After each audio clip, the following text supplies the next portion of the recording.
What is going on, YouTube Crazy Gang? It is your boy, the Kid Crazy, coming at you with some more exclusive content on this channel. And today, once again, I got my boy Zach Prescott over here, helping me out with the show as always. Say what's up to the people. Good morning. Good morning. That's all we get. All right. So first topic, big guy. Let's see what we got here. So we're going with the Rockets trading trading Russell Westbrook for John Wall and a 2023 first-round draft pick.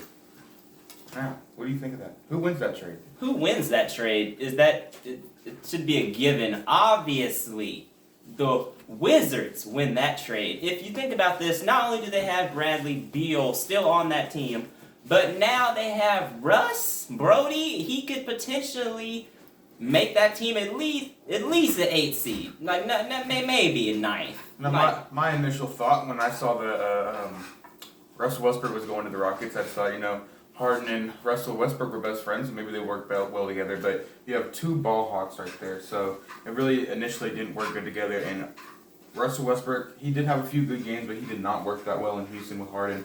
And Harden even said he wanted John Wall to come to the Rockets. And we now have two centers. We're getting away from small ball. We have DeMarcus Cousins and Christian Wood as our centers. Exactly. I agree. And with our new coach, Steven Silas, I have no idea what he's going to do. Well, he definitely won't shoot about 85, 95 threes a game. That's for sure. Can't do that no more.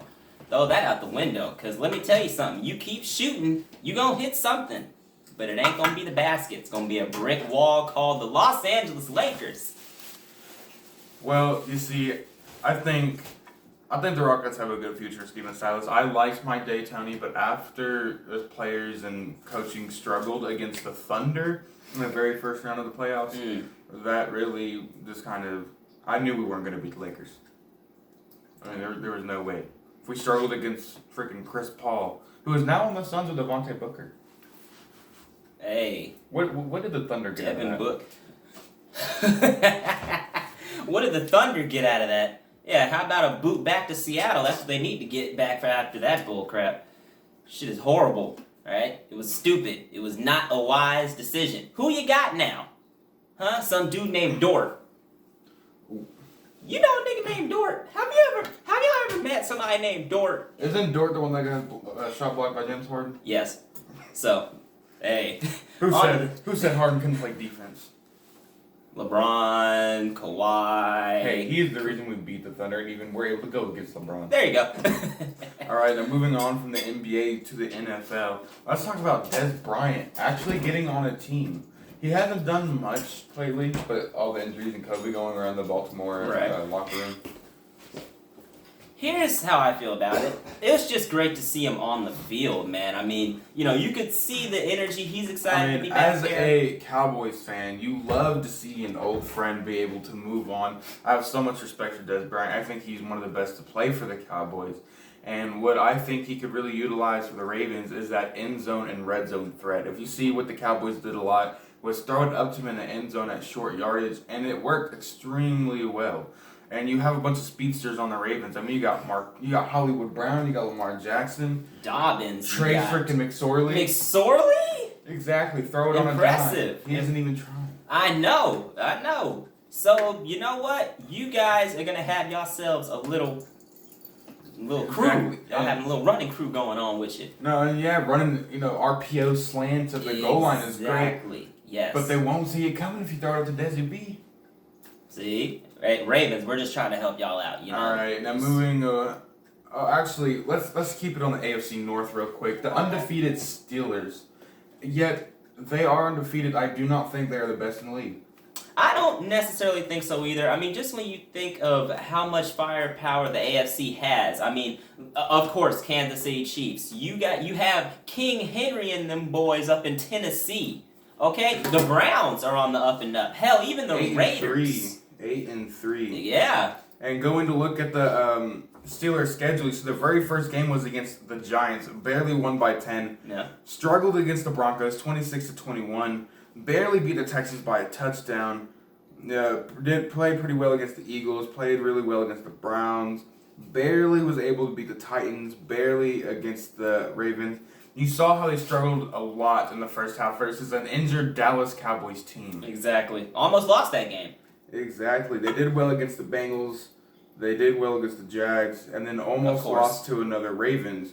Especially when Ravens have a bunch of COVID symptoms going around. Yeah, exactly. We had RG3 start that game for the Ravens. RG3? How does he still have a job? Did you just take my pen? How does he still have a job, though? Like, and you guys were struggling the entire game to put them away. They didn't get a good enough lead until about the fourth quarter. Didn't they blow that one too? Slightly, at least by 4 points. What was the game? What was the ending score of that? It was 19-14. Game? The Ravens Steelers game. Yeah, 19-14. Against RG3 starting, I can understand Chase McSorley, but I'm just saying. Did you call him Chase McSorley? Yeah. Trace. You traced the nigga. I chased him and I traced him, and his name is McSorley. I don't know, man. It's all right. On to the next topic, though, buddy. Okay, we have the NFC East, the weakest division in the league. Woo.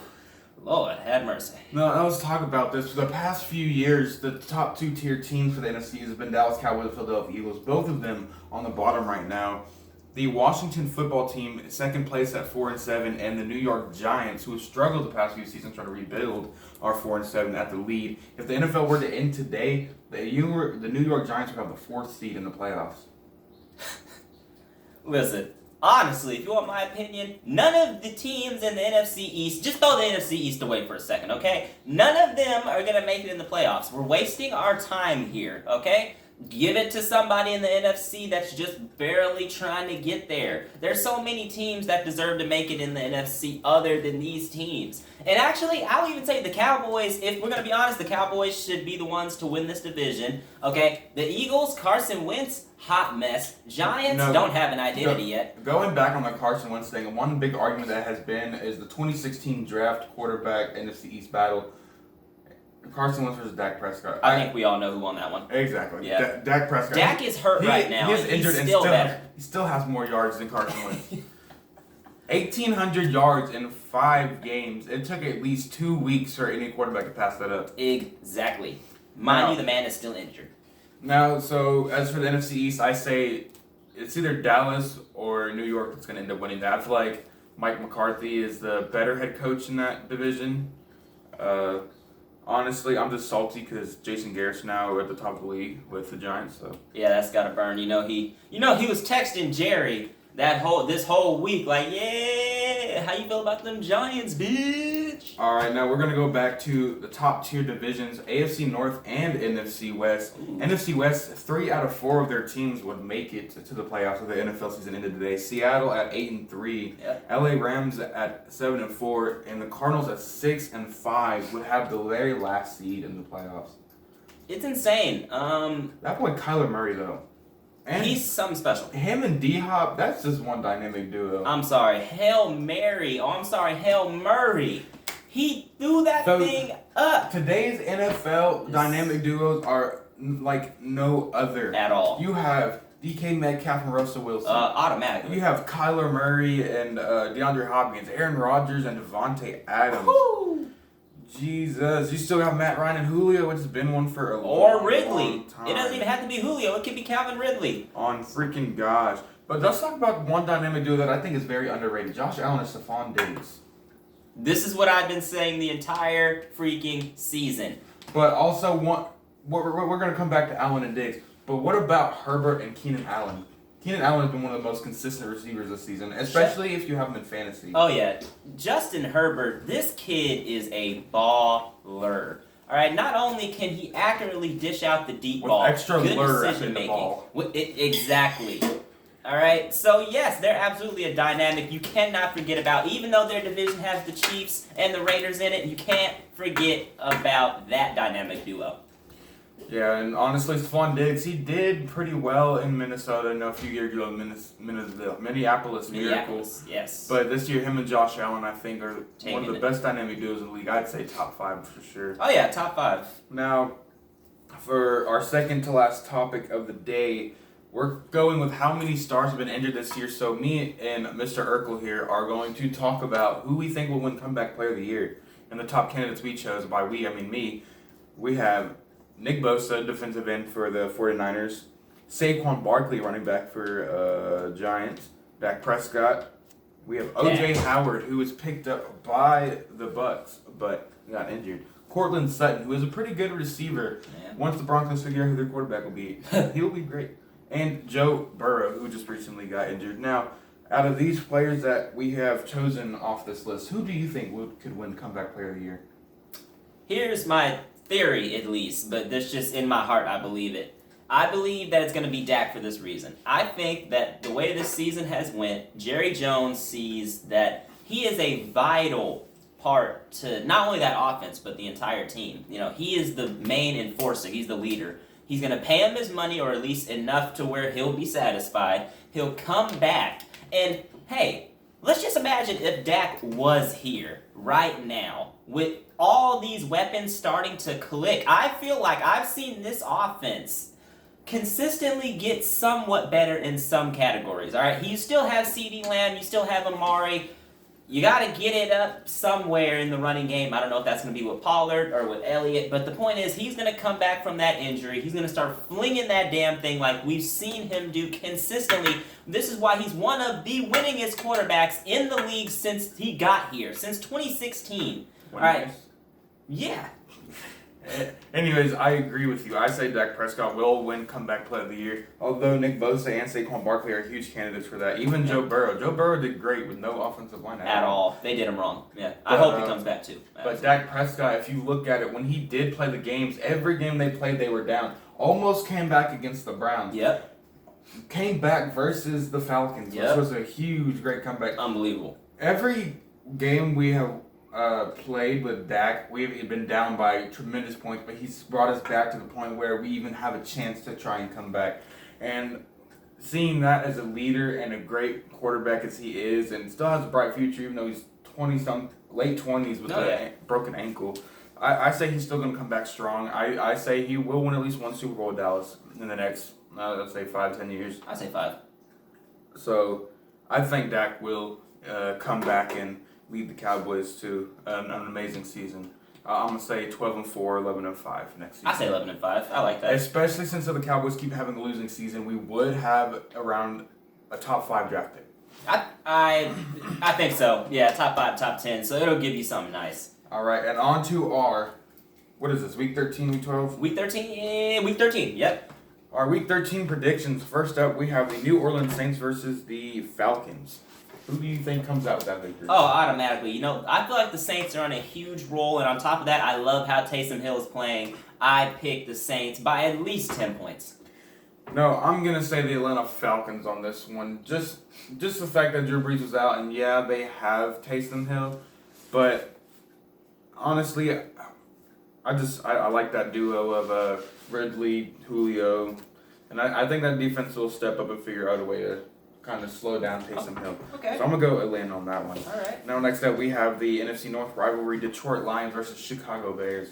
Oh, you know what? I'm going to take the Lions off this just simply because the Bears are on a losing sleep. I mean, they started the season 5-1, and they've lost every game since. So I don't see them taking it at all. I see Matt Stafford taking this one. Just go ahead and take it. You know, and one thing the Bears made a mistake of, Mitchell Trubisky actually played tremendously well at the start of the season, leading the Bears to, I think it was 3-0. 3-0 at first. And then taking him out for Nick, who was the backup? Nick Foles. Nick Foles, Jesus. But I'm also taking Detroit on this one, just because I'm a huge fan of Matthew Stafford. You know, everyone always talks about Mahomes for these no-look passes. We have guys in the older generation like Matthew Stafford and Aaron Rodgers have been doing it forever. Off their back foot. I love Patrick Mahomes. Patrick Mahomes is a great quarterback, but I think Matthew Stafford needs his recognition. And the wise words of Aaron Rodgers. Amen. Now we have the Indianapolis Colts versus the Texans. Texans on probably the worst season in a while.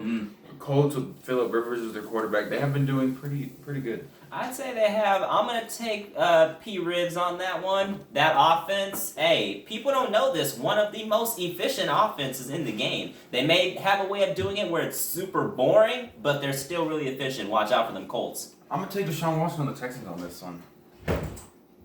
I'm going to say by 3 or more. I can see that, especially after that Packers game with the Colts. I can definitely see them making some type of comeback. All right, an interesting game, and I think we both know who's going to come out victorious on this one. The 0-11 or 0-12 New York Jets versus the Las Vegas Raiders, who have been playing extremely well this year with Derek Carr. Unbelievable. Now, Josh Jacobs will be out this game, so Devontae Booker will be starting, but I still think Las Vegas is going to pull out this victory. Hey, they have Henry Ruggs, they got Derek Carr. You act like they need a running game.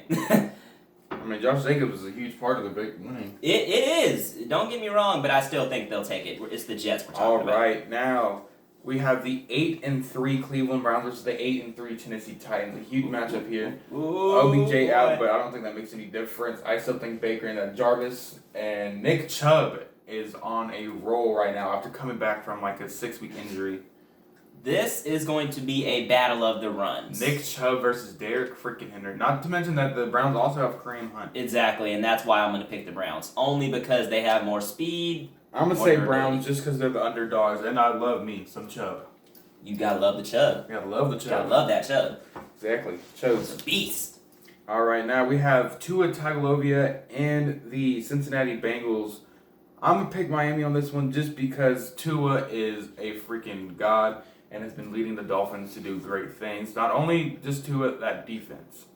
Hey, surprise the hell out of me. I'm going to go with them Dolphins too. Tua, oh yeah. Now, if Joe Burrow was still back leading that Cincinnati offense, I'd still go with Miami, but it would be a different story. I say Miami by 15 plus.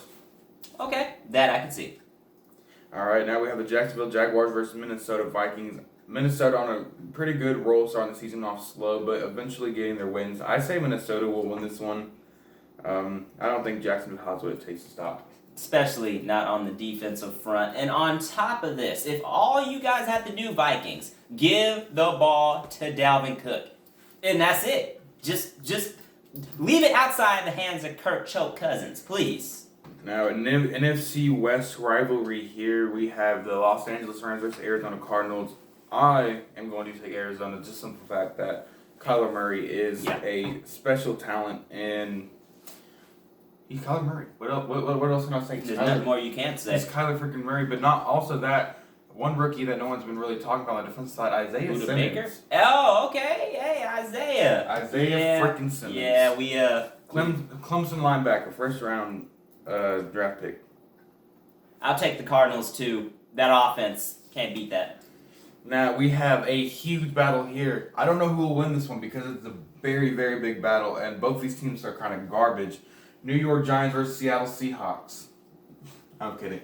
Bro, No, it's okay. Wilson is coming out with this. You're not stopping DK Metcalf, and you're sure as hell not stopping Chris Carson. And no, the hell you're not. Thank you very much. Y'all already know I'm a Seahawks fan. Go 12, man. It's the freaking Giants. It's the Giants! If the Giants win, I'm going to be very disappointed. I'm calling you right as it. Y'all can call us trash. If we lose to the Giants, I will call ourselves trash. Now, this one's a pretty obvious. Green Bay versus Philadelphia. I don't even have to say anything. Come on now. Carson wins. Green Bay by 10 plus. Ugh. You got the cheese touch. Ugh.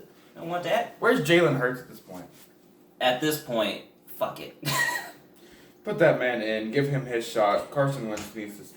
They put him in last game for like 2 plays. He's not the face of the Eagles. He ain't the face of nobody. He's the face of trash can. He's Oscar the Grouch swimming in that garbage can. Shit, might as well be. All right, Chargers versus New England. I'm taking the Chargers on this. Herbert, Keenan Allen. Ooh, what a matchup. Boy, I tell you. Oh, absolutely. I love Justin Herbert. I love me some... He is one of my picks for Rookie of the Year. If he doesn't get it, then something's wrong. Well, unless Justin Jefferson or CeeDee Lamb or somebody gets it. In that case, I'll take it. But other than that, hell no. So yes, go Justin Herbert. All right, now we have the Monday night matchups. We have 2 games going on. We have the former Redskins, now Washington football team, going up against the undefeated Steelers. Honestly, I'm not sure how the Steelers are to play here, and honestly, just for the fun of it, I am taking Washington on this one. Just because it's Monday night, it's a big stage. Steelers have almost lost to the Dallas freaking Cowboys, so I'm going to say Redskins on this one. I mean, my bad, football team. That's a fine. That's a fine. $50,000 fine. You can't say that. Sorry, there's sensitive people out there, my bad. Ooh, he said Redskins. Shit, nah, I said it. And you said shit. Ooh. Damn it. Damn, we're both getting fined. Fourth wall. We're not even wearing our masks. Shit. Ah, God. Okay, so anyway, Steelers are a football team. yeah. Which football team are you taking? The football team or the other football team? Oh shit. The one that has a name but doesn't have a name. That would be cool if Washington does beat them. All right. So. Last one on our list for Monday night. I already know who's gonna win this one. Buffalo versus 49ers. Give me Stephon Diggs. Give me some Stephon Diggs. Him and Cole Beasley and Dead Ed Oliver, boy. They coming for y'all, boy. Give me Josh Allen. Yeah. But not to mention one of the most underrated freaking receivers in the league, Cole freaking Beasley. Thank you. Who you guys really should have kept, man. That would have been. You don't think I didn't want to keep him? Yeah. I was sad when I seen that. Y'all receiving core would have been a freaking beat. That's how I feel about that. Come back. Go. Come back, please. And that will be the end of this episode. I guess the hell it will, huh? Yeah, we gotta clean all this up. And by we, I mean your ass. You gonna clean? Okay, fuck it. Yeah, we just. Okay. Let's hold up. Thank you for having me. We gonna have something else. We gonna have something else. It's called my fist in your ass.